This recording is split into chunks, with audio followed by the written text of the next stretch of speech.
So in this English wordplay, we are looking at the word SEO, which can be called search engine optimization, or we could also call it search engine organization, which is what I thought the internet was supposed to be. I thought it was supposed to be getting better, not worse. But there's an element of some who just want to make it worse. And so when I think of organization, I always thought of YouTube and even the Google when it came to indexing. I should have wrote that word down, indexing, on here. INDEX, because it was kind of like the card catalog in the library. And so you can see down here, I made this is my depiction of how I view the internet right now.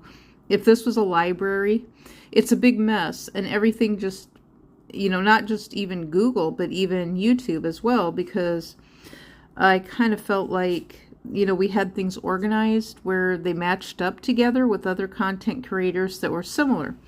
But let's get into that a little bit more here.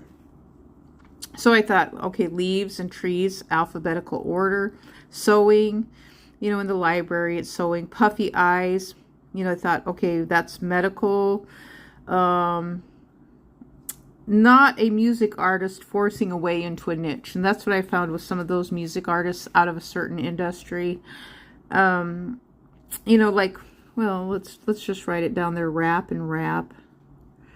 Rap and rap. And so I found them on the internet all the time wanting to force their way into our groups and then share their music. So their promotions was a little different. They didn't want to advertise.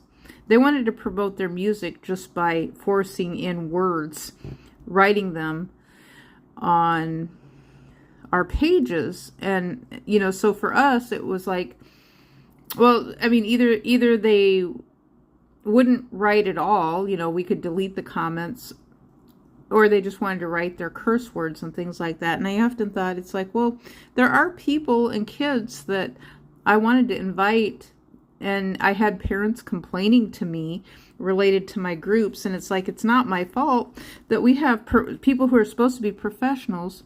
They're forcing their way into our groups, messing things up like this right here. And what are we supposed to do? Because this is how the internet works with search engine optimization. Well, you optimize. So if everybody says the word puff, then we have to hear about a puff of smoke, and we have to hear about Puff Daddy and all this crappy stuff going on. It gets old. It really does. It's tabloid gossip and drama, and it's energy draining.